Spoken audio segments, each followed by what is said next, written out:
Warning. Tongue and Geek contains heavy spoilers. If you haven't read, watched, or played the content being reviewed this episode, know that we will definitely spoil major plot points. Also, this show isn't for kids. We use words like and and it would take too much time and effort to edit them all out. Please don't tell our moms.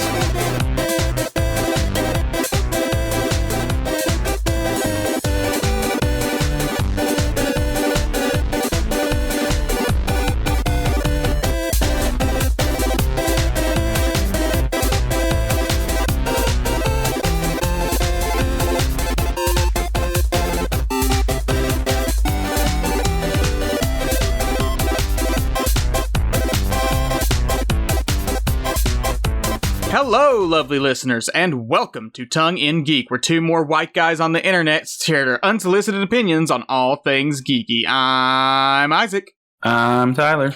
And we're joined once again by our dear friend Erika. Say hi, Erika.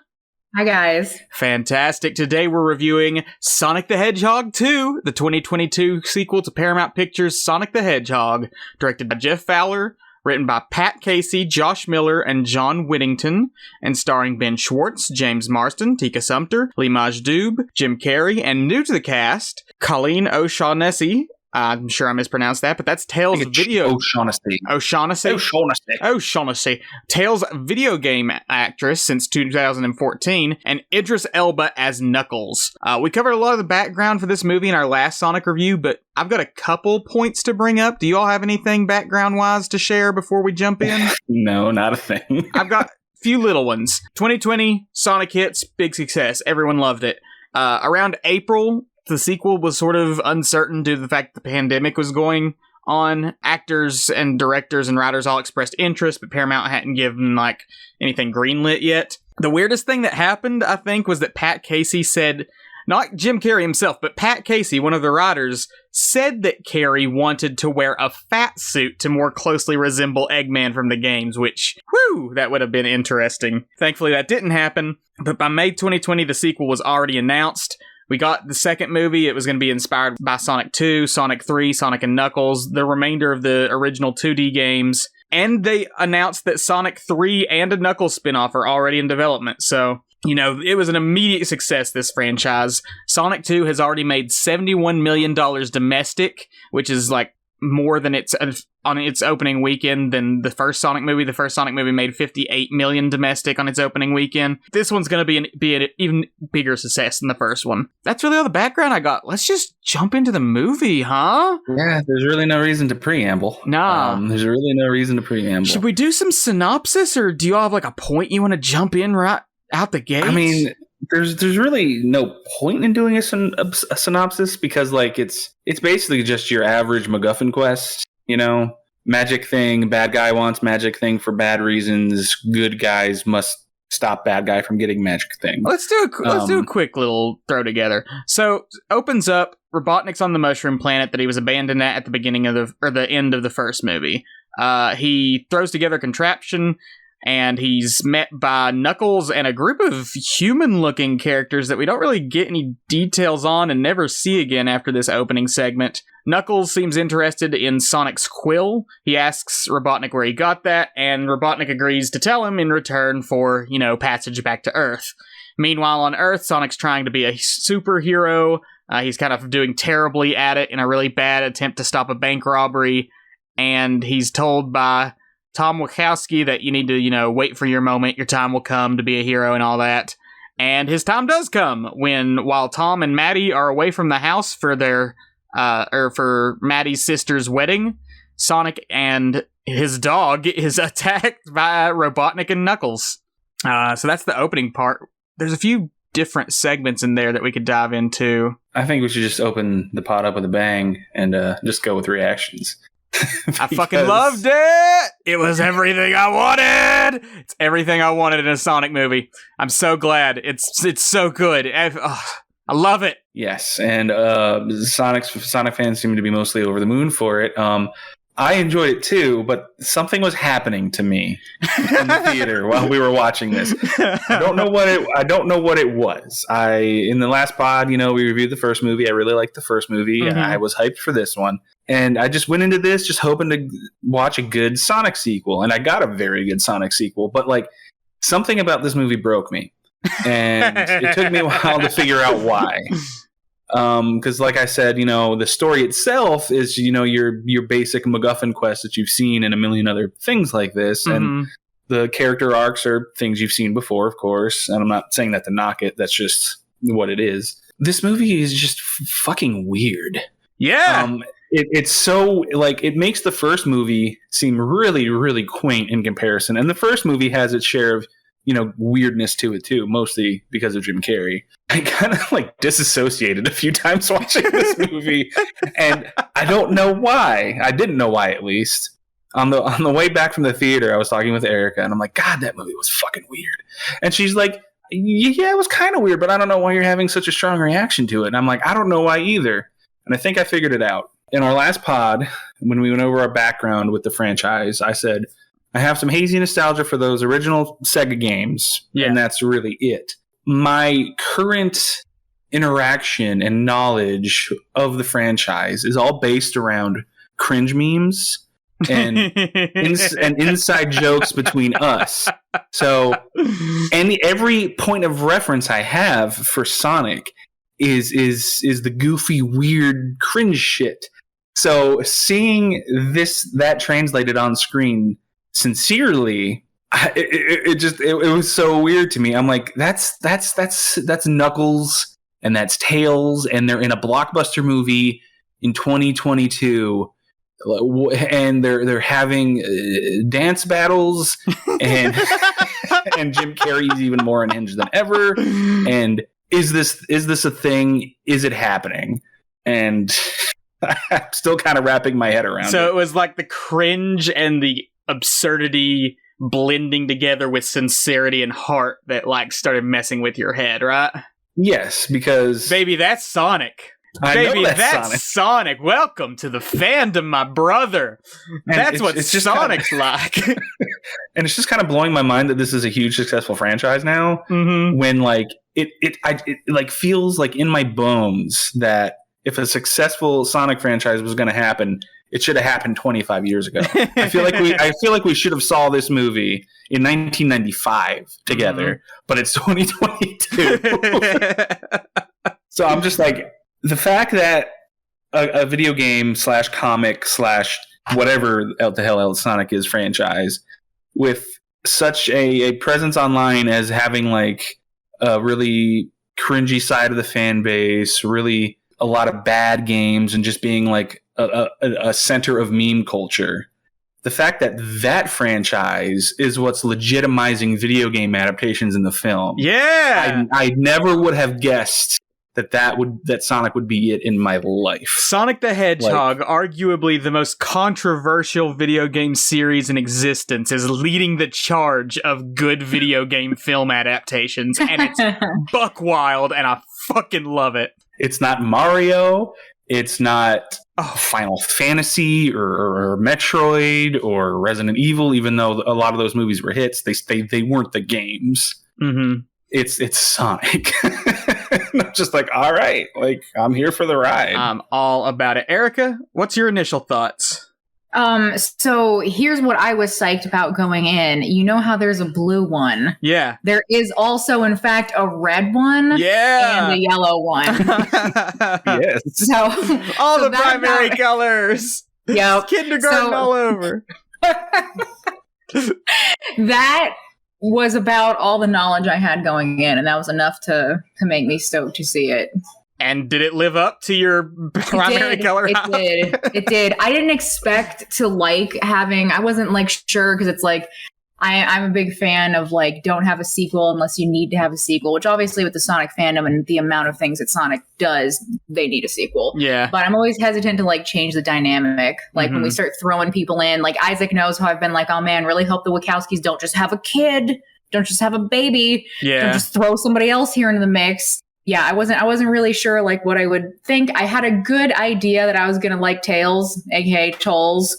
But Knuckles, like I don't know why, but my brain just kept blocking out that it was gonna be Idris Elba. Uh-huh.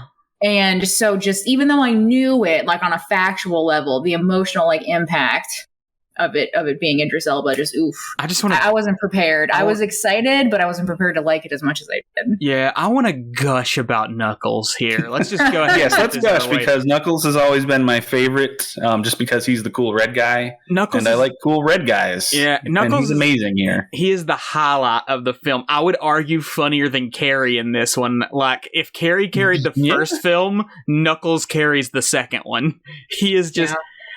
There's sort of a running criticism in the Sonic fandom that Knuckles as a character throughout the games and the comics and the shows and stuff has been getting progressively stupider. He's becoming more and more of a himbo. And that's valid. They're certainly pushing more of the stupid angle, but like he was always kind of an idiot, and I don't know how people forget that. Like, not like a total moron, but he was always very naive and gullible.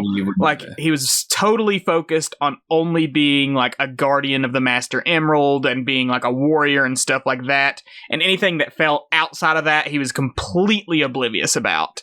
So I think they fucking nailed his personality in this one. He is just this hyper-focused warrior archetype of being like, I will fight the blue hedgehog and no matter what, and he knows nothing about anything else that doesn't involve fighting, and it's so good. I love the way he just exclaims, dishonor, betrayal, like, and he's so cute. Like, he's adorable. He's very cutely designed. Like, I knew I was really gonna like him when he was like on the side of that mountain climbing up. Mm-hmm.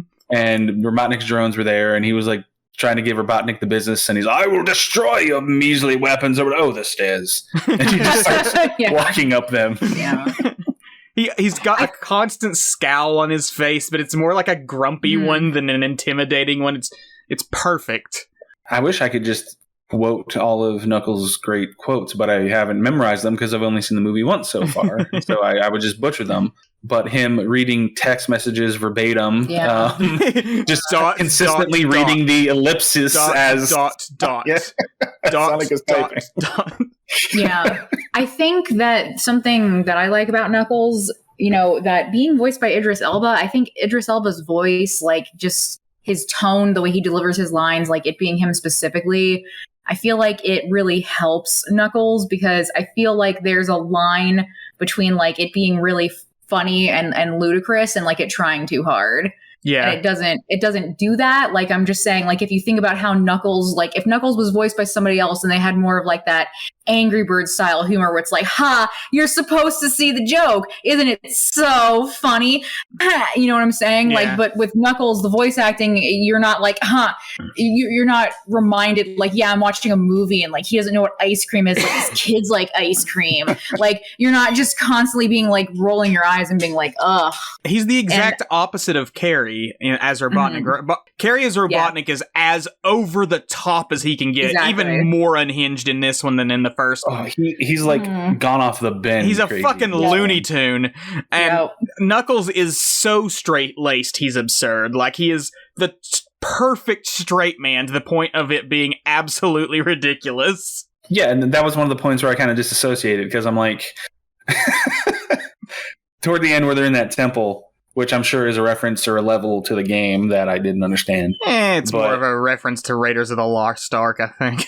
But like, I'm like, okay, there's Jim Carrey, one of the comedic talents of the past 50 years, you know, one of the biggest stars like since the 90s, just completely immersing himself in this character of Eggman, next to a faithfully 3D CGI rendered Knuckles, voiced by Idris Elba, one of the most beloved and respected actors today. I'm like, what the hell is happening? Yeah, in perhaps Jim Carrey's final role. Sonic the Hedgehog 2 may be Jim Carrey's coup de grace. He did announce he was thinking about retiring. He didn't say that Sonic would be his last movie. He just said like he's thinking about packing it up soon. That is just bonkers to me that the last appearance of Jim Carrey in film could be Sonic the Hedgehog 2 as Dr. Robotnik. It's so perfectly baffling. I love it. I hope he's not in anything else. Because it'd be the ultimate gag. Yes, it's the ultimate joke. Yeah, I hate the rain on the parade, but filmmakers and actors say like, "Oh, I'm done, I'm out," so much, and then it's just bullshit. They always get pulled back in. So who knows? Maybe for the right paycheck, if he makes more for Sonic 3 than the first two, he'll probably be back.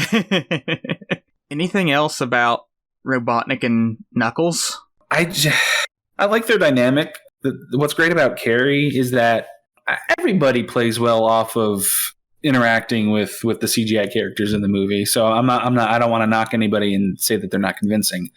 But like I just because Jim Carrey, I completely buy that he absolutely obsessively hates Sonic, and that at no point is he not interacting with this bipedal alien echidna. His mannerisms are already so elaborately cartoonish in everything he's in. Well, I mean, in all of his comedy stuff, that like you can totally believe he's in a cartoon with these characters. Like it's not ill-fitting for him to be besides a CGI echidna, throwing around quips and fucking flossing. Yeah, they flossed again. In 2022, in 2 years worse. Flossing was like instantly dated when it became popular. It was already wildly out of date in 2020. Yeah, it was already on its way out when the first movie referenced it. Oh my god, it's insane, and I love it. It's landing. We gushed about Jim Carrey's Robotnik in the first one in our last pod, but like I don't think we can overstate how much of a get he was for the role, because like he's been known as like the human cartoon absolutely for his entire career, and like I honestly don't think anybody could do Robotnik in as convincing a way as Jim Carrey can. Like I don't think the character or the movies themselves would work as well if they got somebody else. It would have been a very different interpretation. Yeah, like they need somebody with the inhuman level of energy that Jim Carrey brings to his roles. Well, what I liked about like Carrey specifically is like obviously, like you said, he's like super over the top in this one, but they also still have like little small throwaway lines that are just like him being so crazy. Like when he's so excited to get the latte from Agent Stone. Oh, yes. And he drinks it and he's like, could he use some mushroom? And it's like that line when the whole opening sequence is him making an only mushroom coffee drink he can't stand that's just pure Jim Carrey. And that's again, just like these little jabs that's not anywhere near him, being possessed by an emerald and everything else crazy he's about to get up to that I just really love. There's no boat in the water because that is untoppable by him, but it's still very, very rich. Yes. I'm glad you brought up Stone, though, because if there was any question in the first film that these two are gay, it is completely thrown out the window in this one. They are unquestionably in a very toxic dom-sub gay relationship. Fucking Agent Stone. There's no getting around it. Agent Stone makes a latte with his and Robotnik's faces in it with hearts between them. There is no getting around that these two are gay. The customer that just like looks at the latte with Robotnik's face in it and just like angrily stirs it like, what the fuck? I will say Stone was a little, and this is one of my criticisms of the film as a whole. A lot of the characters from the first movie were sidelined to focus on characters from the games. So Agent Stone takes a back seat. Both the Wachowskis, Tom and Maddie, take a back seat. Her sister actually gets Maddie's sister actually gets a more prominent role in this one, but it's in like a completely side plot that feels like another movie. It's fun and it's good, but it totally just feels like, are we still watching Sonic? Like you have to take a moment and you're like, are we still watching a Sonic movie? We're in like a wedding scene farce now. So they kind of get sidelined throughout the movie, for better and worse, because, the focus here is much more on the Sonic characters themselves and the MacGuffin quest to, get the Master Emerald and everything. But I definitely missed the back and forth between Sonic and Tom from the first movie, and just the general charm that Marsden and Tika Sumpter bring to the screen, because there was just less of them on the screen.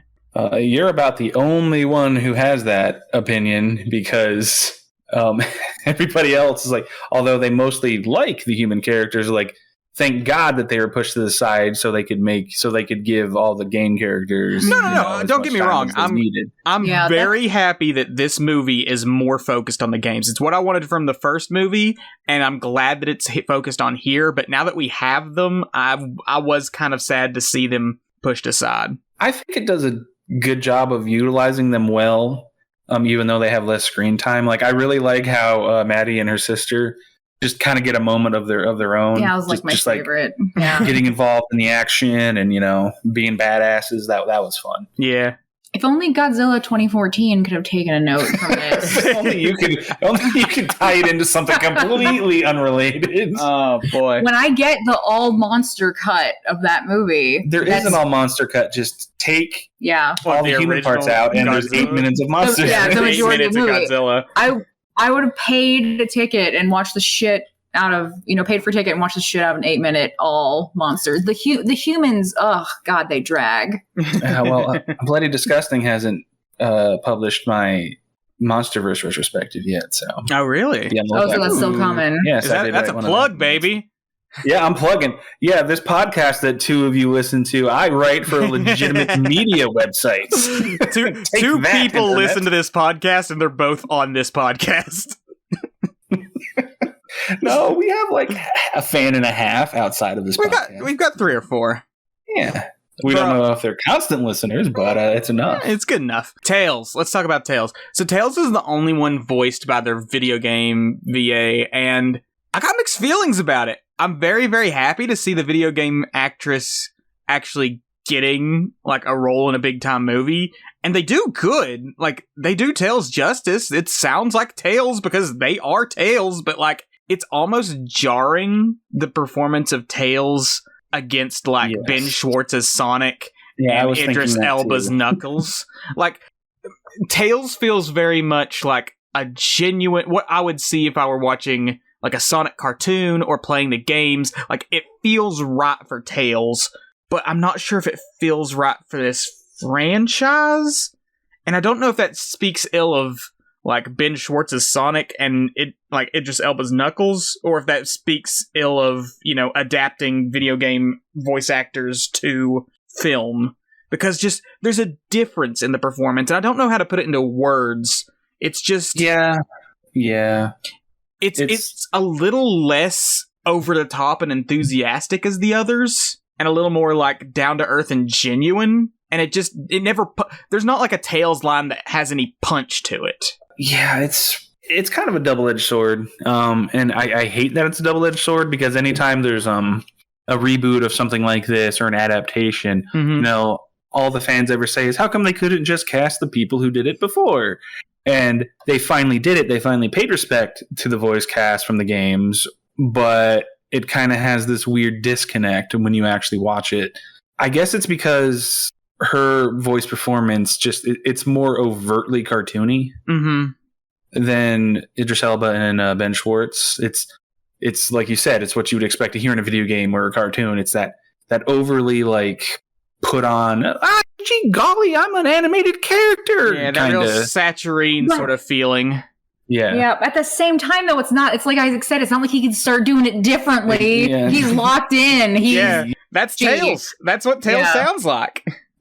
And it's a good performance in and of itself. But Tails is in fact a man. Yes, Tails is a boy man. Yes, man. I don't know his age. He identifies as a He's male, a little fox boy, I believe. Yes, which is why I said he, rather than the voice actress, which is one of those. Tails is a penis.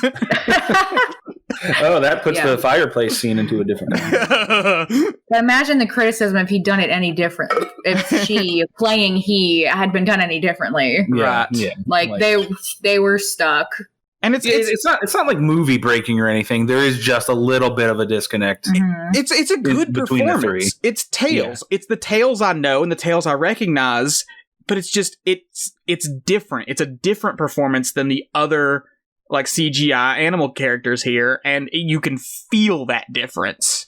And it's not good or bad. It's just it's a bit jarring, and it pulls you out of the like, oh, there's Tails on screen. You're realizing that like, oh, these people are being voiced. You know, these characters are being voiced by people. Yeah, because it's a it sounds harsh, but it's a less human performance. By less human, I mean like I said, not to like just keep repeating myself, but it's that over the top kind of voice that she found for the character that.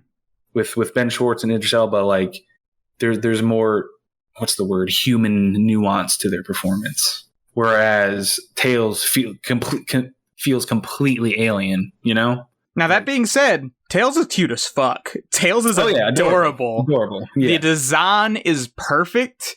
His little, like, nervous energy he brings is cute as hell. The whole scene where he and Sonic cuddle up by a fireplace in Siberia after having a weird-ass dance battle with Siberians is just... To Uptown Funk! To Uptown Funk! A song that hasn't been relevant in how long now? Maybe 5-6 years, at least. I'm like, why? Like... I noticed something. There's a lot of random needle drops in this movie. Yeah. And they kept picking songs that had lyrics that weren't appropriate for a kid's movie. So like, and I'm intimately familiar with all of these songs. Yes. And I could tell immediately where they're chopped up. And I'm like, this is so jarring. Why did they do this? Like in the finale when Robotnik's in it, is it called the Death Egg? Is that what it's called? The Death Egg robot. The Death Egg itself was like a Death Star ripoff, but we didn't actually get that. We just got the robot. Anyway, during that, Eggman's like, put on the playlist or whatever, and Walk by Pantera starts playing, which is a heavy, like dark, violent song, and they cut it off before they get to the lyrics, which really disappointed me. I'm like, because I was getting into it, I'm like, oh, this is kind of like ironically badass, like, and I'm like, hell yeah, like using Walk by Pantera and a Sonic. That's another part that broke me and I disassociated. I'm like, okay, this is happening. Which fucking Pantera in a Sonic movie. As wild as that is, and as much as I love it, that's kind of the reason I want so bad for them to use Crush 40, like the band that was doing all of the songs for Sonic for like years there whenever he's transitioned to 3D, because they've got this butt rock feel that would just be so perfect for these films. It's like, I want it so bad. Just bring Crush 40 I think that might be a bridge too far for more casual viewers. No, just give it to us. Give us that butt rock of like, follow me, set me free, and live and learn, and just all of that shit. Bit too corny, I think. They lost me if they did that. They've got to play Live and Learn in Sonic 3. I want it so bad. Who knows? Maybe they'll get cockier as the series progresses. Like, please. The first one, as well executed as it was, you know, you can tell it was a studio noted movie. It was a safer film. It was a safer movie. This one, you could tell because it made money. They're like, okay, you guys can get a little freaky with it, and they did. So maybe by the third one, they'll just be like, you know what? Fuck it. Just whatever the hell they want, we can do. I really, really hope so. Erika, you have any thoughts on Tails? I wasn't sure if I was going to like Tails just because, like I said, he's so like, he's very much like wow, this is like for kids, just like with the ice cream thing. The G golly gosh. Yeah, exactly. Like he's so wholesome and cute or whatever, and like he's great. And I was like, okay, like, I mean, I'm excited for Tails, but I don't know if I'm going to like him. And then he like drops the line like, I know you like bubble baths the most, like, because I've been stalking you. And I was like, oh, okay, like sold. I'm really impressed we went there. So, yeah, that's something we need to bring up. I actually don't know if in the original games there's actually a scene where we see Sonic and Tails meet. I think that they just have... I think it's just in, like, the booklet for Sonic 2 that, like, Sonic befriended Tails and, like, gave him his nickname of Tails. I think the fact that it feels so underdeveloped here their friendship is also just a fact that, yeah, it's kind of underdeveloped in the games too, because like Tails just comes in out of nowhere and he's like this huge Sonic fanboy. He's like, I've been watching you from a distant planet across the galaxy, and like I know that you love bubble baths and everything. And Sonic at first, there's not even really a moment where Sonic's too weirded out by it. He was like freaking out whenever Knuckles is attacking just because, you know, he's in the middle of a fight. But like later he's just like, yeah, okay, we can be best friends. I know you've been stalking me, but yeah, it's cool, it's fine. I can't really say it's better or worse than the games, because like I said, I don't know if there's actually a moment in the games that like explains how they met, aside from just that little like bit in the booklet. Honestly, I can't even, like, they meet, they become friends, and like I mean, I guess you could call it underdeveloped, because I mean, I guess it is.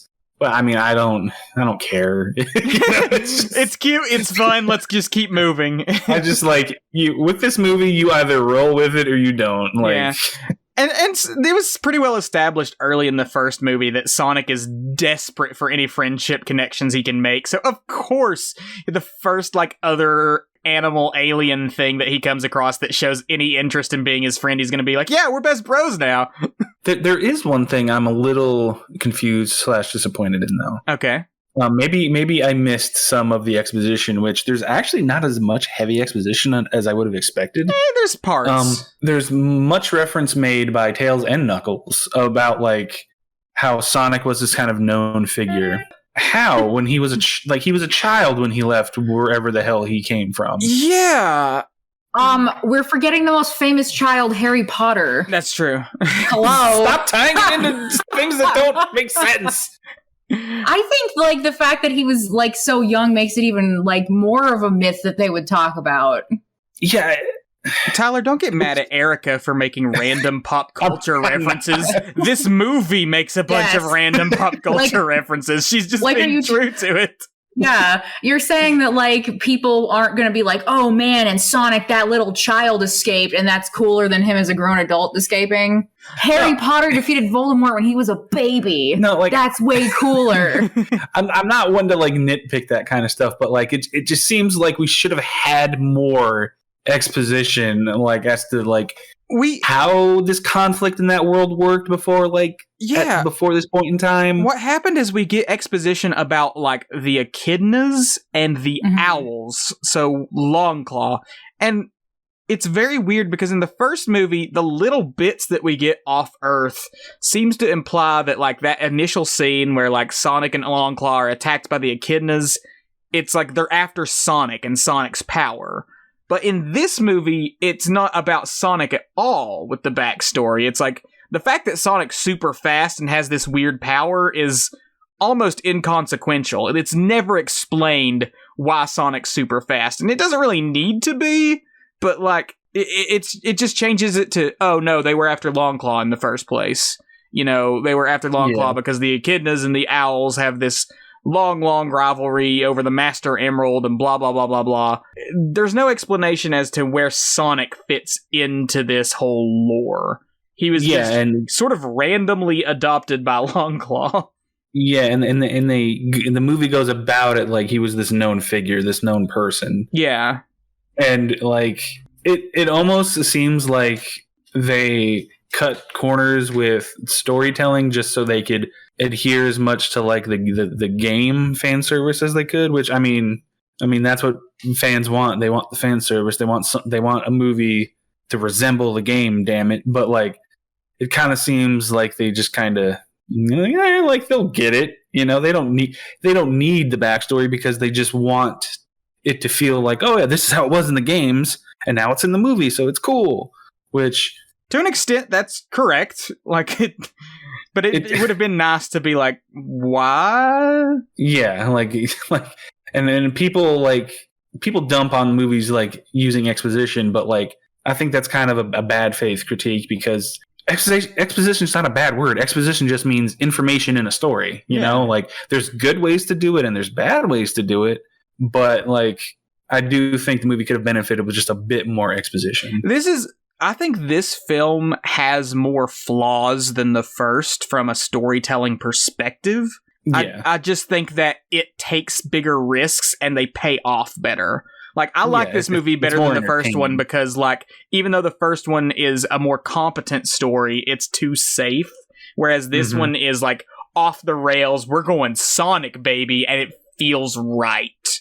Yeah. The first one is a better movie because it's a more traditional story. Like, it's as good as a safe Hollywood adaptation of Sonic can be. And Sonic 2 is like... It's a Sonic You know movie. what? We're going to give Sonic. you a Sonic movie. You know, general audiences might not be ready for it, but it's Sonic, baby. This is what we're doing. Getting fucking weird with it. And I knew this movie would make money. Yeah. But, like, when we went to our showing, I'm like, the theater was packed. Oh, yeah. I haven't... Since the pandemic has started to die down a little bit, like, I haven't been to a theater... showing that was this packed, and I'm like, what the hell? This is nuts. And all ages too.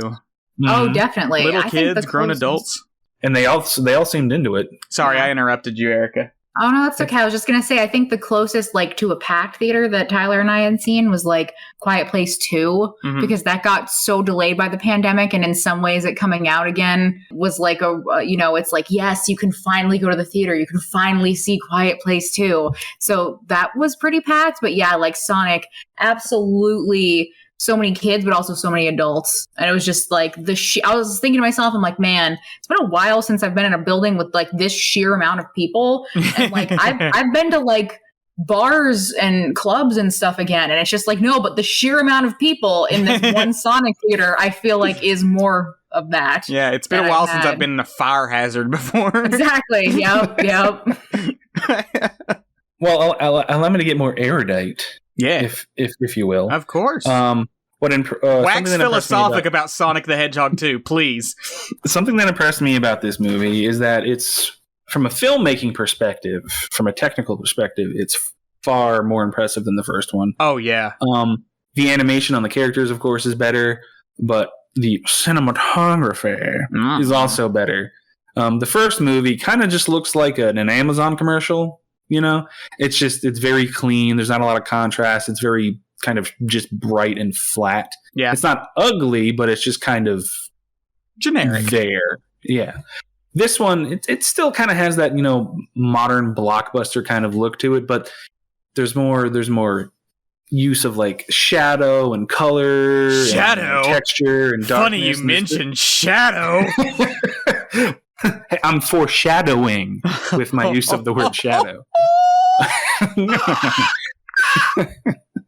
It's a better looking movie from top to bottom. And the action is really kind of took me by surprise. Really good. The first one had good action. This one has like surprising like moments of badassery. Yeah. Like you see it in the trailer, but I actually didn't quite catch what was happening. The first Sonic and Knuckles fight. Yeah. When like he has that like energy in his hand, I thought it was just like Sonic's energy that he had. I didn't realize that was actually Sonic in his ball form. Yeah, that's Sonic that he had stopped midair. Yeah, and I was like, that's fucking kind of badass. And then in their big showdown in the temple, when they're going at it, and Sonic does that awesome game attack where he's just like spinning and slamming into Knuckles. Yeah, he just goes like straight the down, temple stairs, bashing him down into the ground. It's so cool, such a good shot. I'm like, that's freaking awesome. Yeah, and then like spoilers, but this is a spoiler podcast, so I don't need to say it. When he goes supersonic at the end, hell yes, yes! Oh my god! I knew it was gonna happen. And even though I was watching this movie the whole time, I was just like, this is so silly. I'm having fun, but this is some nerd shit. But when he went supersonic, I honestly was like, oh, that's pretty fucking cool. That was fucking awesome. I kind of got chills, and I'm not a big Sonic fan, and I still got chills when he went supersonic. Amazing supersonic. Oh, the glow, the way his spikes moved up, it was perfect. A perfect adaptation of the Sonic look, the supersonic look. Oh, and just the way he takes out the Eggman robot, just flies through it, explosions all over the place. He goes around the head so fast it saws off. He just fucking beats the shit out of Eggman. God damn it, yes! Oh, Supersonic made me cream, which is another Sonic character. Cream. There's a Sonic character named Cream the Rabbit, who is a little girl. God. Unfortunately. No. Unfortunate naming there. What else? There was another kind of visual moment I wanted. Oh, when he was running across the ocean. Yes. And the water gets more like choppy and violent because he's getting closer to the temple. Yeah, they could have just made that him running across the ocean just like a quick shot of like, oh man, Sonic can run on water, but they do a whole thing where he's like going over tidal waves and everything. It's genuinely like really cool, like that they take the time as goofy as this movie gets. The moments that it's like that it takes to, you know, give him serious like moments of like power and growth and like stuff like that, they're effective. They're really cool. Mm-hmm. Like seeing him like meet his potential and like face his insecurities, and that moment where he kind of like jumps over both waves as like a lightning striking like in the sky. Yeah. I'm like, man, they went all out on the visuals in this one. He's got a pretty generic arc here where he's like, you know, he's wanting to be a hero and he's learning to accept more responsibility and learning that it's not all about taking on thrills. It's more about accepting, you know, responsibility for others and things like that and growing up. It's a generic hero story, but damn it, it works. Because, you know, he's a fun-loving, fast-talking character, and you like to see that kind of character mature a little bit by the end of the film. Mm-hmm. With great power comes great responsibility, even for Sonic the Hedgehog. You mentioned when we left, like, there was even more moments in this movie where I was just saying, just run, you could run. Unfortunately, and if it wasn't so many times in the film, it wouldn't have been a big deal, but like there are in the first movie, you can say that like, oh, Sonic's not going fast because he's, you know, with Tom Wachowski right now. He can't like, you know, leave Tom behind or whatever. In this one, him, Tails, and Knuckles are all super fast. Sonic's the fastest by far, but like they're all super fast. And there's multiple moments where like problems could have been solved by Sonic just moving faster. Like the whole, let's talk about that dance scene real quick, because the whole reason they have a dance off is that they're in this like Siberian tavern looking for the Master Emerald, and like Tails has this little communicator that he invented himself and it misfires or something, and you know there's some miscommunication that pisses off all the Siberians, and in order to get out of it they have to have a dance off, and instead of just like grabbing their map to the Master Emerald and leaving, which Sonic could have easily done. Like, in the first movie, there's a whole scene where Sonic moves so fast that, like, time comes to a complete stop. He could have easily just done it and left. But, like, instead of doing that, they have this whole weird, awkward dance battle with a bunch of, like, this shirtless Siberian dude who has a tattoo of himself on his chest, that fucking killed me. He just rips his shirt off, and he's, like, doing a T-pose, and the tattoo's doing a T-pose. It's just so weird, and, like, there's multiple moments throughout the film where it's like, Sonic, you're the fastest thing alive. Just run faster. And it's weird because as much as that dance-off didn't need to happen, it's so fucking weird. It still kind of sets up things that pay off later, like the Tails holograms. But I'm like, it's like you guys, you didn't. You realized that you could, but you didn't stop to think that you should. Like, I just like see them in the writer's room, like, and they're in fucking Siberia, and like they freak out the people, and like they're gonna get thrown into the fire, but like there's like a miscommunication, and they have to have a dance battle to leave, and like there's gonna be the holograms, and that's gonna tie in later. Like at one point, did any of the writers be like, yeah, but why can't they just grab the map and run out real quick? Like, no, like that's too easy. We have to make it Sonic, weirder. baby. It's Sonic, baby. What's a really cool hip song that they could dance to? Let me look at my 2015 playlist. Uptown Funk. It's so fucking fun. I love it.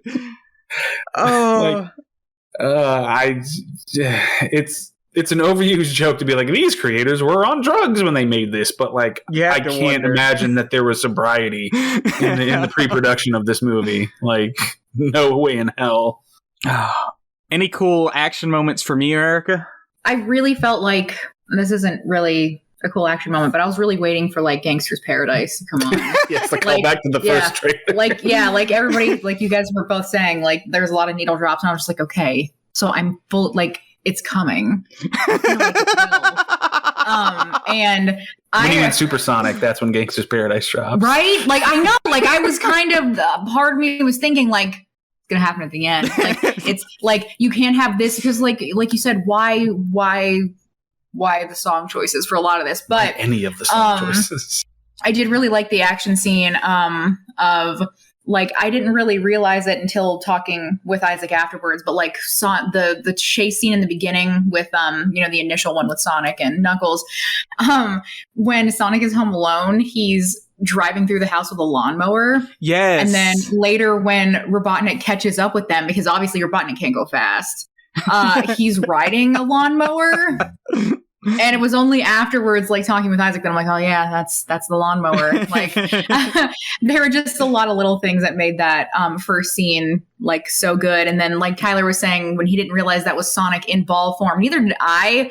So when that was happening, I don't have any context of Knuckles outside of one internet video I like. The main canon, you mean? The film cow canon? Yeah, the film cow canon, which is obviously, not going to be representative of.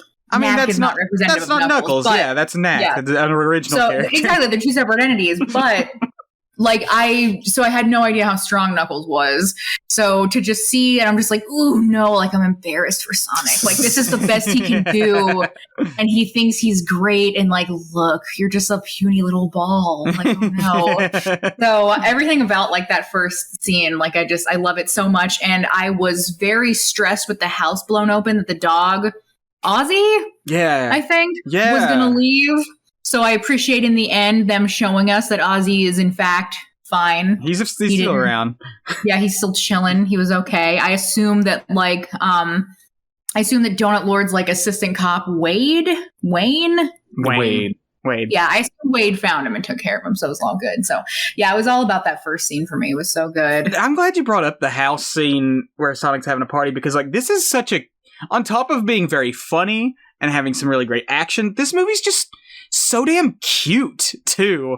Like, his whole little scene where he's home alone and he's just trashing the house is like, it's not terribly hilarious, but it's just so fun and cute to watch Sonic. Like, he switches up all of his hairstyles with like his quills and everything, and then he does the same thing to the dog, and then he like uses one of his rings to take some Oreos from like a grocery store and then leave like $1 or like $100 bill out there. Yes, like, I think it actually was a lot of money upon further reflection. Yeah, it's like there's so many cute little moments here. The scene in front of the fireplace after the dance battle where Sonic is like, you can be my buddy, Tails. We're pals.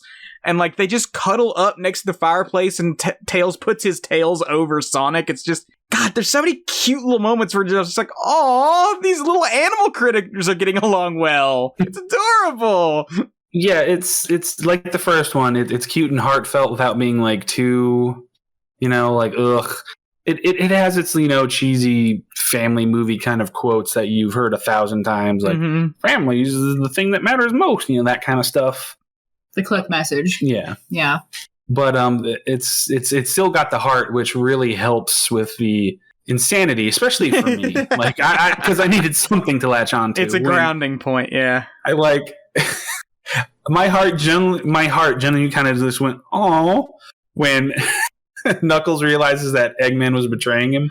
Yeah. He's like, well, I thought we were friends. And I'm like, oh, you poor little baby. It hurt for him to be like, I thought we were friends. And then Robotnik just rubs it in his face. It's like, friends are vulnerable and care for each other. And I'm not that. And he just fucking leaves him there to die.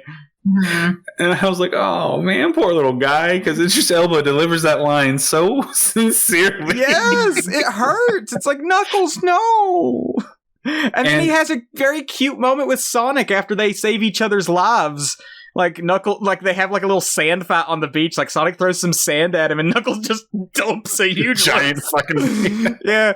And Knuckles is like, I don't know why you saved me, but there must be some tactical advantage. And Sonic's like, no, I just couldn't leave you there to die. And like, you see Knuckles being like, oh, you're a good guy after all. Like, yeah, they really do a surprisingly good job of the character interactions. Like, and a lot of that goes they're all teaming up at the end.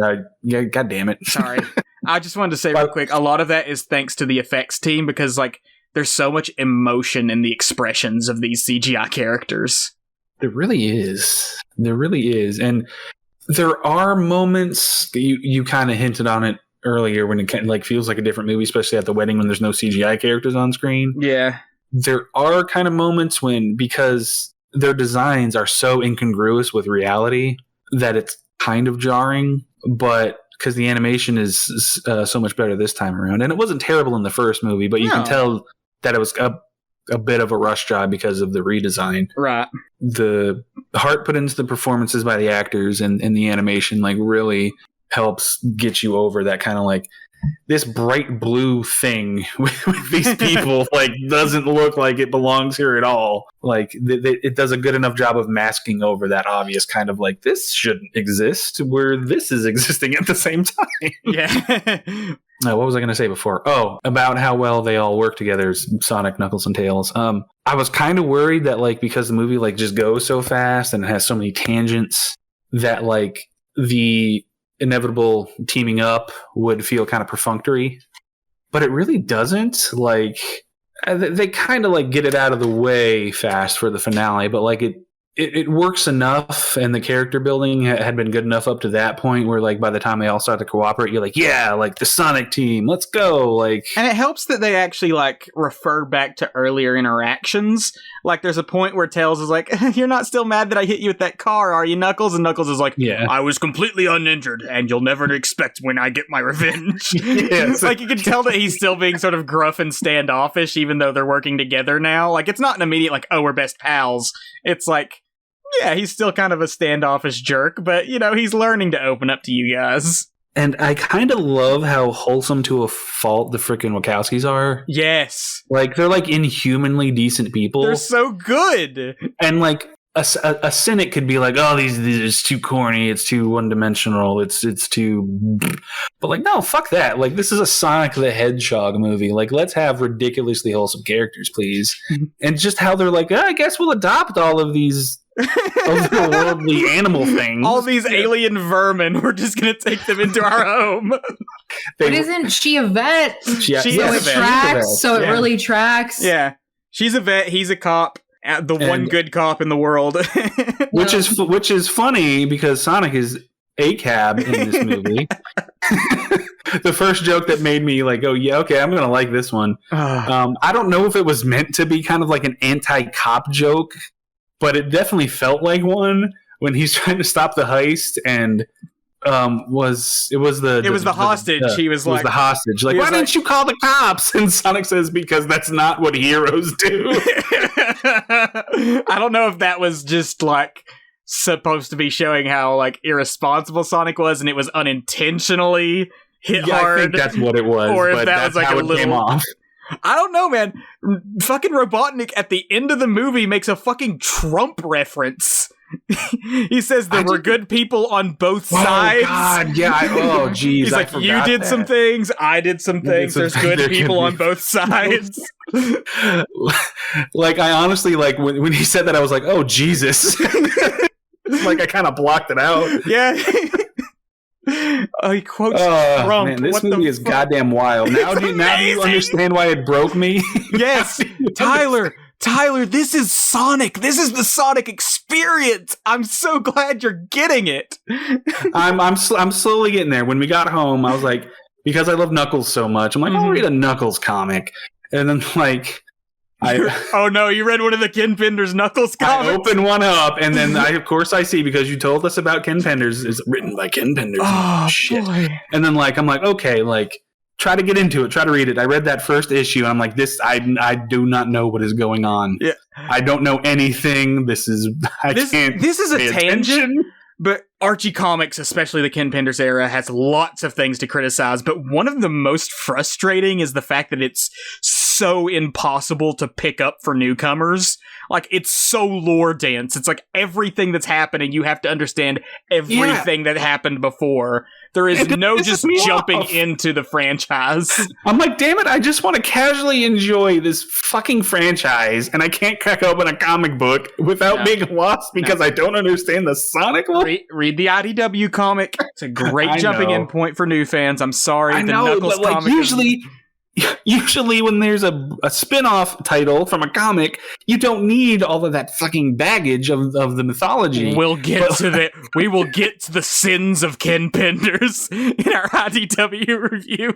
But like, oh, yeah. I just want some Knuckles in my life. Yeah. And like I told you before, it's like it's not so much that I'm a Pokemon fan, I'm a Bulbasaur fan. Right. And with Sonic, it's not so much I'm a Sonic the Hedgehog fan, I'm a Knuckles fan. So like just give me easily digestible Knuckles content, please. I'll find you some good clips or something from some Sonic X and some Sonic Boom and stuff. Don't fans hate Knuckles and Sonic Boom? They do, because they push him real hard into himbo. I think he's got funny parts. He's like definitely a different character, but I think he's got his funny moments. But yeah, he's a lot more of a himbo in that than he is in other media. Before I went off on that tangent, the nonchalant way the Wachowskis adopt these alien varmints. I like how they multiple times reference Sonic as their boy, their son, their child. And then when him and Tails come through the portal at the wedding, Rachel's just like, "Oh God, there are two of them."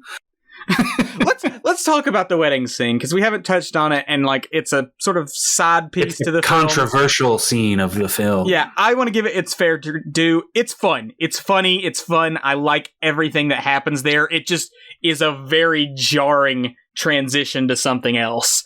So the whole time they're in Hawaii for, Maddie's sister's. What is the actual character's name? I think her name is Rachel. Rachel. Yeah, her wedding. She seems to be marrying a good guy and everything. Everything seems to be going fine until the actual ceremony happens. Tom gets a call from Sonic. Sonic at this point is like skiing down. He's snowboarding down a mountain trying to get away from Robotnik and Knuckles in a really fun snowboarding segment that's straight out of the games. It feels just like a game segment.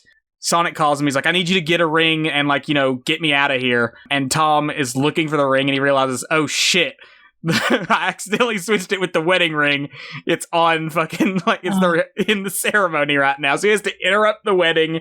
And Rachel, who has been trying to sort of bury the hatchet with him, is just like, "Tom Wachowski, if you do this, I'm going to kick your ass." She's like, there's just so much fun interactions between these human characters, and even though it has nothing to do with the main plot and could have easily been cut out, it just adds in so much fun and charm to it. Yeah, like that's the weird thing, because when I was reading some reviews, people were like, "Loved it, it's so great, like it's the Sonic movie I've always wanted," but there's just like 10-minute segment where like the characters are like all off screen, and then the wedding scene is just like, if they could take that out. So like I'm sitting there waiting for this wedding scene to hit. And then I think it's the part with Tom when he's on the phone with Sonic. I'm like, what are they talking about? Like, Sonic's here. He's just not in the actual location. But like once they come through the portal, it's revealed that this whole thing was a sting by Gunn. Yes. Which kind of makes the wedding scene not completely superfluous, because it sets up the world building. Yeah. But like after they get captured, like then it becomes just like the side quest of the humans for a good it becomes a little brief spy thriller where like Maddie and Rachel have to get Sonic and Tom out of like gun jail using all the little gadgets that they found in Tails' backpack. And it is a little jarring pacing wise. Yeah, but like honestly, like maybe because like I'm not the biggest fan, I didn't miss the characters being off screen for too long, because there's some of the best gags in the whole movie happen during this part. I wasn't really like missing Sonic and Tails and Knuckles off screen too much. What is Rachel's actress's name? I'm blanking on it.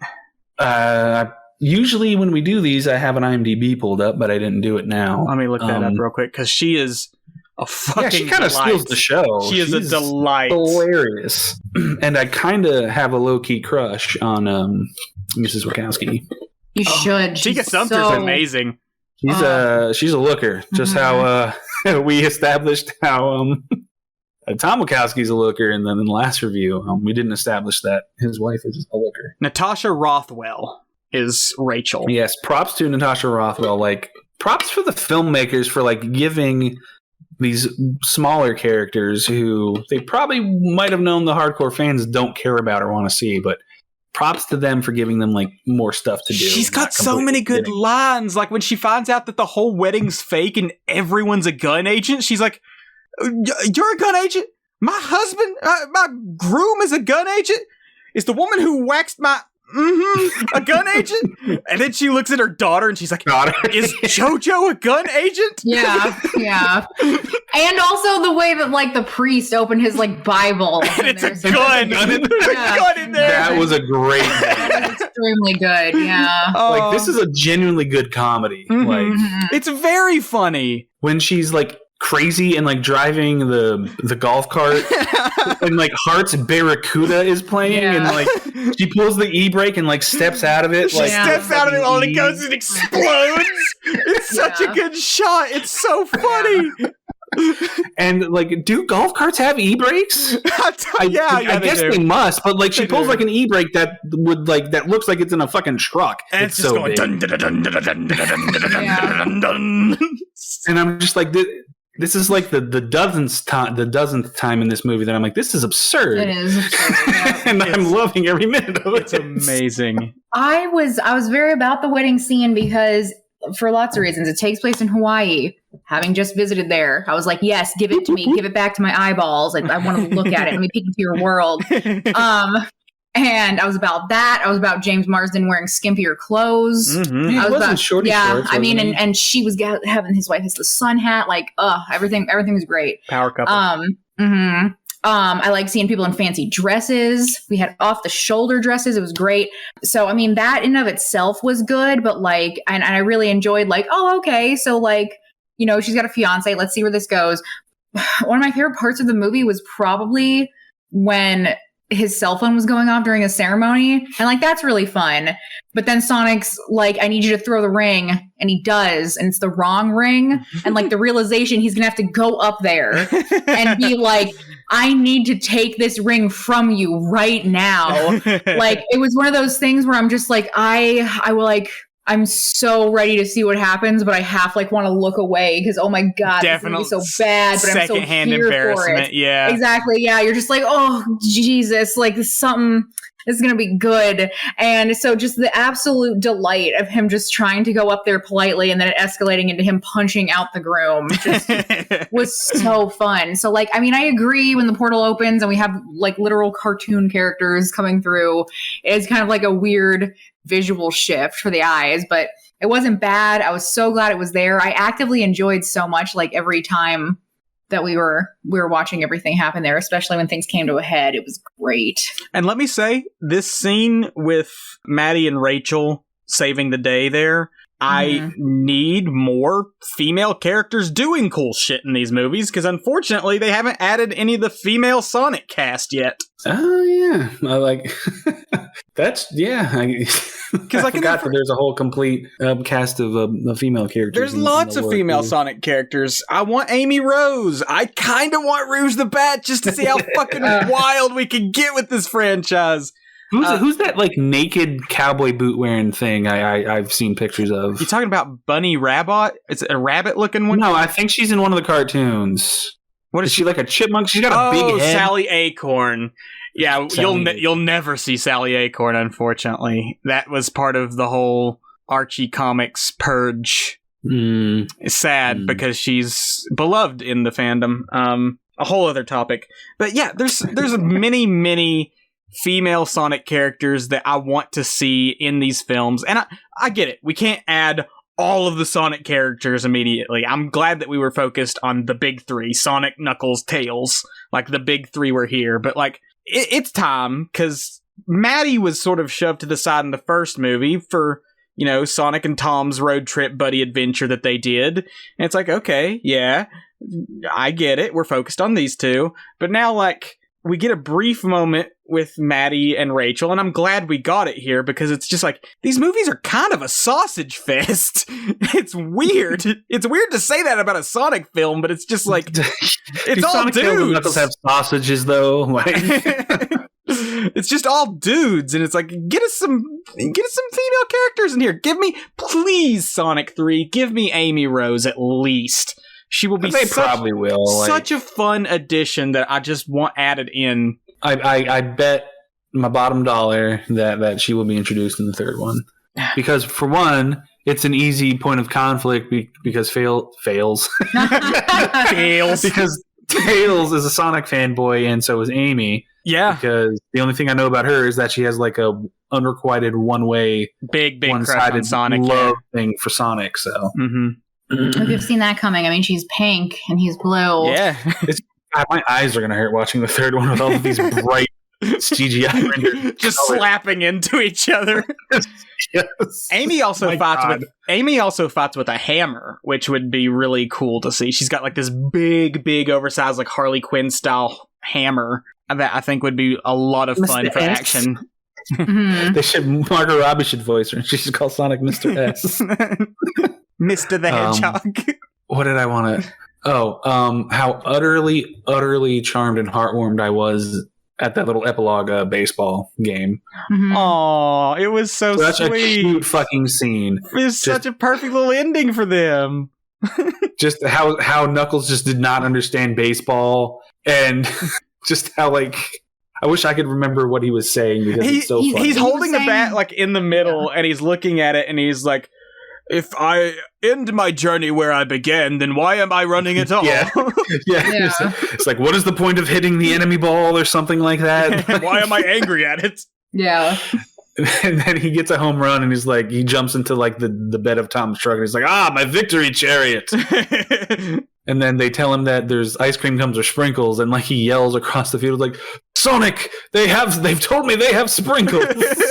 It's so cute. It's so cute to see. I'm like, I'll just take a movie of this, of just them like hanging around and being cute for 90 minutes. There's also going to be, I'm certain in Sonic 3, there's going to be a very cute scene where we see like their new accommodations in the house, because Tails is going to need himself a little workshop to make all of his gadgets and gizmos.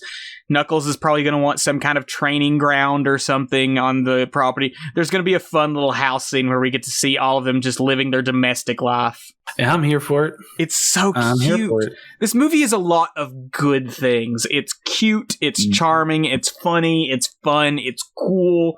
It's just everything I fucking wanted in Sonic. Which I can't believe in the year of our Lord 2022. That Sonic fans are over the moon that Hollywood did it right. They did it right. They got the weird, absurd, fun Sonic movie. Yeah, like just you guys got the W. Like, fuck you got the W. We're gonna rub it in those Mario fans' faces when their movie sucks ass. No, I'm a Mario fan too. I want Mario movie to be good. I don't have high hopes. Fucking Chris Pratt Mario's so hard to root for. God damn it. Why? Yeah, the internet has turned on Chris Pratt, which makes me sad because he's kind of been typecast, but he's still an enjoyable. He's a good actor. He's funny. He's fun. He's not fucking Mario. He's not Mario. No. Charlie Day as Luigi. I'm kind of behind now. Charlie Day as Luigi got me. Yeah. That nervous, frantic energy I can see working for Luigi. Oh, it's just gonna be Jack Black and Bowser will be good. And although everybody kind of meme like Danny DeVito's Mario, like obvious, but I'm like, yeah, like that's like. It's sort of like an obvious sort of like internet meme kind of choice, but like that would be amazing, like legitimately amazing. He's short. Not because he's short, because he's got that like fun, gruff kind of voice that would make for a really fun Mario. We'll see, because that comes out at the end of this year, right? Well, yeah, I think so, in December, if I'm remembering right. We'll see. I mean, because I've always wanted like an animated Mario movie that just kind of like told like a linear adventure story. So hopefully they don't fuck that up. So I don't know. We'll find out. We will. If I get a Jack Black Bowser metal song, that'll be enough for me. That'll be enough for me. Give me a musical number with Jack Black Bowser. That'll be cool. All right. Well, what next? I'm kind of drawing a blank. Let's talk about the big setup for Sonic 3. Oh, that mid-credit I forgot. tease. Yeah.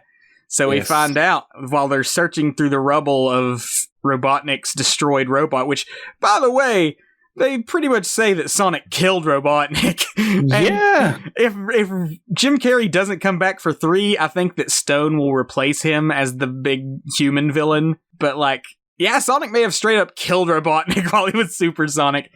But the gun is searching through it, and they recognize that, oh, we found some files that Robotnik was researching something from 50 years ago, Project Shadow. And then we get to see Shadow the Hedgehog in like a government container coming out of like this mist, and then you just see his eyes open and flash red. And God damn it, we get Shadow the fucking Hedgehog in Sonic 3. I never thought it would happen. I never thought Shadow the Hedgehog would be in a big budget Hollywood film. Fuck yeah.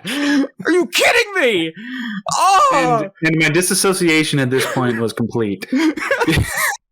Because one of the first things that you showed us just in the world of Sonic was cutscenes from the Shadow the Hedgehog game where he's just wielding a fucking 9mm. Yeah, the opening cinematic with that like like I am all of me, and then he's like using a fucking Barrett and he's just driving on motorcycles and shooting down cops, and then there's a scene of him standing over Sonic. That's the kind of character they're putting in a fucking Hollywood blockbuster.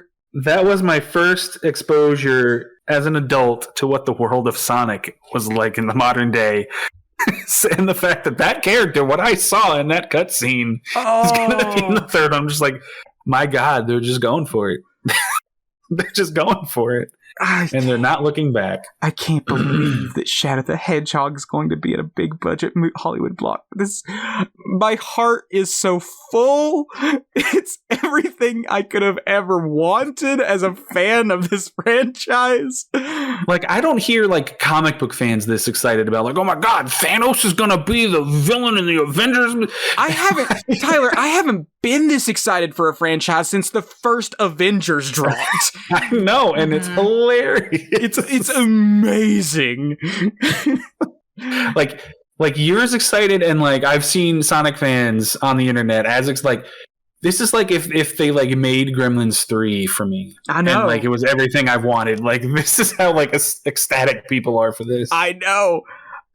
Any final thoughts on Sonic 2? It's a weird, wild movie. It's got some genuine storytelling problems, but it's so wacky and entertaining, and it has real moments of heart that like you just kind of have to go with the flow and enjoy it, because it's its own beast, and the Sonic franchise is here to stay. So strap in. Yeah, despite being like really ludicrous at sometimes, it also really manages to have like that kind of wholesome feel of the first one, like parts like at the end where we've clearly demonstrated with multiple examples that Sonic does not like water, doesn't do well in water, and he still goes down to help Knuckles, and they have a little moment and they nod and they count down together and like helps him get out from where he's trapped. Like it still manages to work. It has heart as well as just being off the walls fucking weird. Oh, it's everything I wanted in a Sonic film.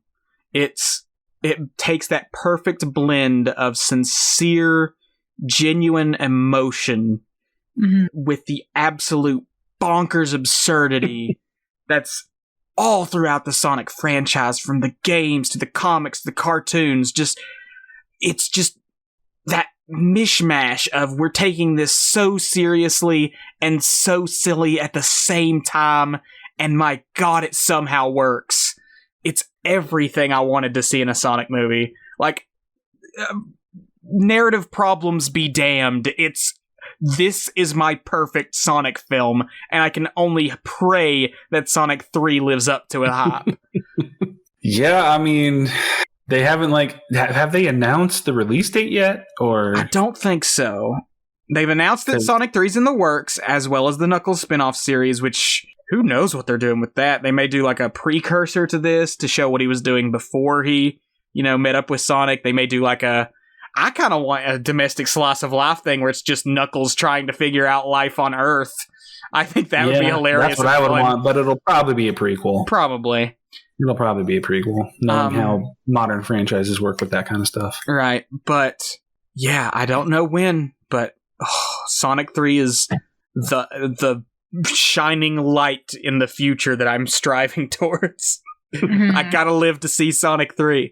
Understandable. Before we move into like review or any other segments, I want to throw down just on record my predictions for Sonic 3, what I think the third movie will be, because you guys can vouch for this. I gave you all my predictions for Sonic 2, and I was probably about 95% correct. Yeah, he was, which is shocking because every time like people predict what a story is going to be for an anticipated sequel, they're usually dead ass wrong. So props to you for calling it. Like, I knew there was going to be a couple big fights between Sonic and Knuckles, and that it would end up like Robotnik was going to betray him, and then Knuckles would team up with the group. I knew they were going to fight the Death Egg robot. I said that perhaps if they go all out, they'd do the actual Death Egg itself, but I said that it was probably unlikely, because if they do go that ludicrous, they're going to probably save it for like the Space Colony arc, which, fucking fingers crossed for third movie. But like, I called a lot of shit in this movie, and I still loved every fucking second of it, because even though I knew before the trailer dropped, you should add. Yes. Because you can piece that together from watching the trailer, but this is before the trailer dropped. Yeah, before the trailer dropped, I called a lot of shit. Did not call Shadow. I thought that they were going to tease Metal Sonic and Amy for Sonic 3. I could not have imagined that they would have the balls to put Shadow the Hedgehog in a major motion picture. But fuck yeah, I'm all on board. So, predictions for Sonic 3. I'm going to start with some of the characters I think are coming in. I really want Amy. I really am hoping that they'll put Amy in, because goddammit, like I said, we need more more badass female characters doing stuff. Her hammer would make for some great fun and action. Like Tyler mentioned, she's a little too close to the movie version of Tails here, where she would be like a fangirl, but that might kind of make for a fun dynamic between her and Tails, maybe being a little, competitive for Sonic's attention. I really want her. Rouge the Bat, who is a major character in Sonic Adventure 2, which is the debut game for Shadow. I don't see them having Rouge in Sonic 3. As bonkers as this franchise is getting, I cannot imagine them putting what is essentially a dominatrix with a bat face on the big screen. With huge tits. With huge fucking titties and a heart-shaped, like, chest piece. If she's in it, she's gonna have a serious redesign to almost the point of being completely unrecognizable. There are other characters that they'd want to do first. Like, what's that like, a team with, like, that crocodile or whatever? Oh, Team Chaotix? Yeah. Oh, that would be... I hadn't even considered... I doubt they'll put Chaotix in, because they were kind of a sleeper group for a while. Like, there was a game with them called Knuckles Chaotix, where Knuckles and all those characters showed up for the first time, then they appeared on and off in the comics, and then they didn't return until, like, Sonic Heroes in 2006. I don't see the Chaotix being in this. Unless they're in the Knuckles spinoff. If they're in the Knuckles spinoff, that would be really fucking cool. I would love to see Knuckles Chaotix play out in the spinoff series. That'd be fun. But I don't see them being in Sonic 3. I think they're going to focus on Shadow, of course. And I think if they add in Amy, 2, possibly 3 new characters at most is what they're going to do. At most, they'll have Amy and Rouge. But I'm thinking they'll just add Amy. Well, how much of a prominent character is Rouge, though? Like, Rouge is very prominent in the games. Her role in Sonic Adventure 2, which again is the one Shadow comes from, you could probably do that story without her, and it wouldn't be too detrimental. Because she's really sort of a jewel thief / spy character who's sort of playing both sides, and you're not really sure where she stands. She's really just in it to sort of like throw some chaos to the mix. And you can do the story without her, and I think pitching Rouge to a bunch of Hollywood execs is going to be too hard for them to pull off. I think they'll basically be like, write this story without Rouge. Because I'm almost certain what they're going to try and do here is adapt the story of Sonic Adventure 2. Because A, it's like the biggest 3D Sonic game, one of the most influential games in the franchise. B, it's the introduction of Shadow. And C, it's just like, it's so off the walls bonkers that there's so much they can do with it. Time will tell. My guess is Jim Carrey is out. I do not think Robotnik is coming back.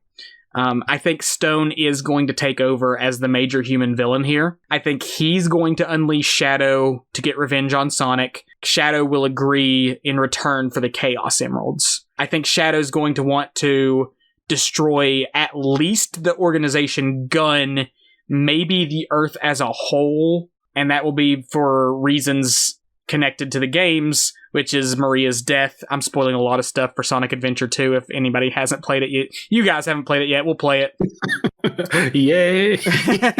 I think it's going to be Shadow versus Team Sonic, and I think because Shadow has abilities like Chaos Control, which basically lets him manipulate time and space, he'll be enough of a threat to take on all three of them at once. But if they really want to up the ante and make this like the wildest Sonic movie to ever exist, they will have Stone make Metal Sonic to go alongside Shadow. So it would be like Shadow and Metal Sonic versus Sonic Knuckles Tails, which would just be absolutely mind-blowingly amazing. I would die if I got to see Metal Sonic and Shadow in the same movie teaming up against them. What I think the plot will be is that, like, they're going to attack Sonic and the team early on. They're going to try and get their hands on the Master Emerald. The team will, like, break the Master Emerald like they did at the end of this one into the various different Chaos Emeralds. They'll probably use rings to scatter them across the world. It'll become another MacGuffin quest where everybody's trying to get all the Chaos Emeralds first. And I think the big finale will probably be Sonic and Shadow fighting in their super forms as Stone unleashes some kind of mega weapon, possibly the Space Colony Arc, which is basically another Death Star ripoff, like a space station with a big laser on it. Shadow will have a change of heart for some reason. Maybe he'll come across video footage of Maria telling him like she wants him to do the best he can for the people of Earth. And Super Sonic and Super Shadow will have to face off against Stone and whatever his super weapon is, whether that's Metal Sonic in some form, or if they actually go all out and do like the ultimate life form prototype, which is this big weird lizard looking thing. I think like it's going to end up with Sonic and Shadow in super form having a brief scuffle before they team up against the real big bad, which is going to be Stone. And I think Shadow's going to die at the end. Because he dies at the end of Sonic Adventure 2, dies temporarily. He comes back later, but like I think they're gonna kill Shadow. Yes. Yes to all of that, because I have nothing to add, because that was all just I know that was all gibberish to you all, but I wanted it for posterity. These are my predictions for what I think Sonic 3 will be, and I just want us to look back on this in 4 to 5 years when this maybe 2 years. They pumped this one out fast. Yeah, it's not gonna I guarantee it's not gonna be 4 or 5 years before Sonic 3. I hope it's... I mean, because they made this during the pandemic, so if they made this during the pandemic, then they're gonna rush the third one into production. This is Paramount much as fast as they can. This is Paramount's big money bag right now. This is what they're going. This is their MCU right now. They're building it. So yeah, for posterity's sake, those are my predictions for Sonic 3. Time will tell. So, review. This is as of yesterday, which was when this is recorded. That was April 10th. 67% critic score, 97% audience on Rotten Tomatoes. Not surprising. The critics are still being very harsh on Sonic while the audiences are fucking eating it up. Because of that, I mean, this kind of movie is critic proof, you know? Like, yeah. In what reality would like a Sonic movie have like a 90% on Rotten Tomatoes, you know? Yeah, it's the most poignant movie ever made. So I pulled some more actual like critic reviews, not just audience reviews. First one's from Thomas Floyd from the Washington Post. Review is titled Sonic the Hedgehog 2. Speed Demon sequel is, of all things, slow. This is an excerpt from that. The streamlined first movie worked partially because it was an improv comedy showcase masquerading as a family-friendly blockbuster. This time around, the inherently amiable Ben Schwartz again voices Sonic with uplifting optimism and a slyly subversive streak. Returning as the mad scientist Dr. Robotnik, now sporting an aggressively mustachioed, more video game accurate look, Jim Carrey remains in gleefully unhinged form.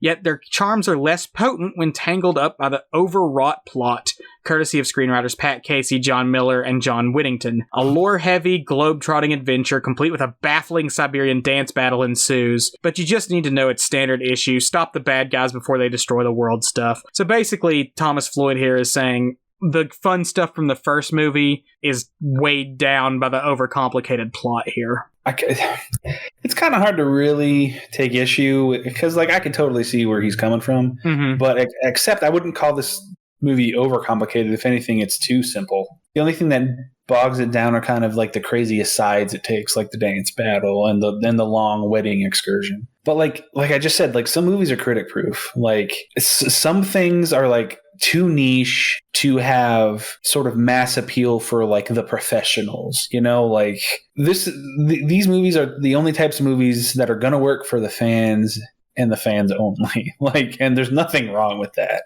Yeah. So like if you take your fandom out of it, yeah, like the plot is generic. It's the basic MacGuffin quest of magic thing, do a bad thing or do a cool thing. And the character arcs are all stuff we've seen a million times too. But like we always say, it's the execution that matters, not the actual story. It's the execution of the story.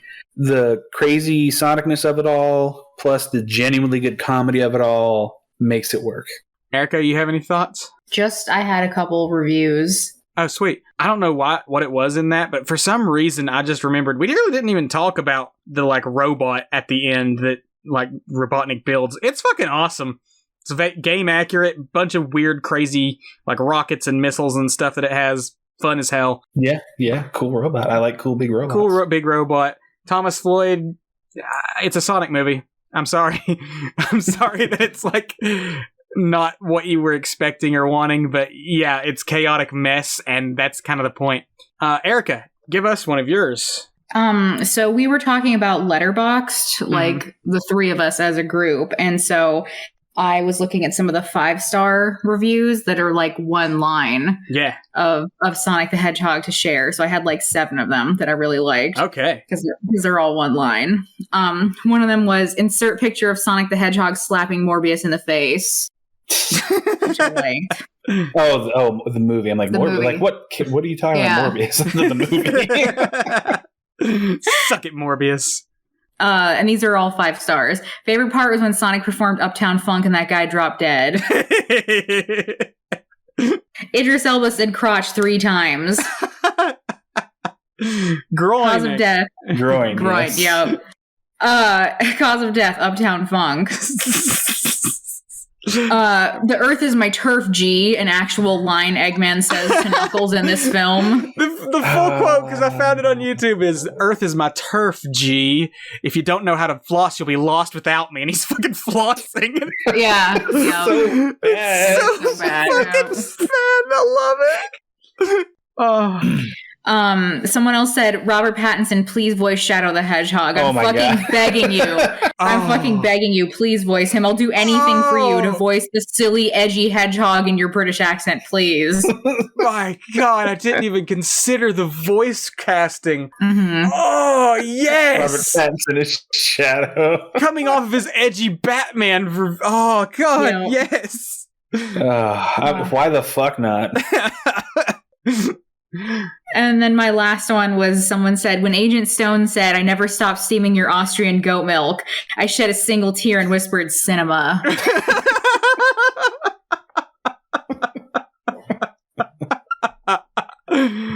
Oh, yeah. You know what? That blows out all of my review out of water. I'm not going to even bother with the rest of them. Screw those real stuffy professional critics. They don't. Yeah, these people when get have critics it. ever been? When have they ever been in touch? They're not in touch with the people and their wants. Fuck them. Nope. Oh my God, that was beautiful. Thank you, Erika, for taking over review for this segment. Of course. I don't have any more recommendations. I went off on a wild tangent for our first Sonic movie review. Don't need recommendations. The review is a recommendation enough. Yeah.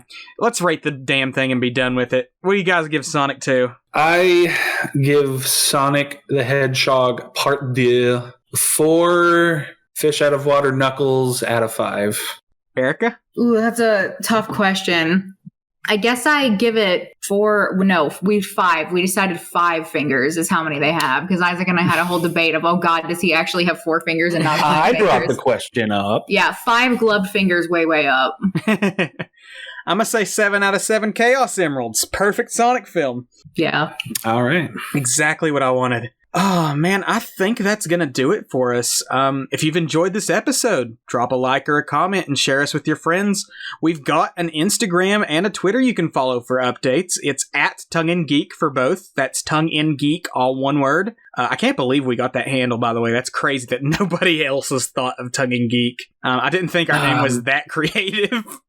There is another Tongue Geek on Twitter. What? Are they spelled the same? Do they have our same hand? How are they not Tongue in Geek? Are they got underscores or some bullshit? I think they have underscores or hyphens. Well, fuck them then. They're stupid. I didn't click on them. I don't know their following, if they have anything significant, but we're better. Follow them, tweet us. Fuck you, and then unfollow them. Anyway, thank you for listening to Tongue in Geek. And remember, don't throw your baby in the trash.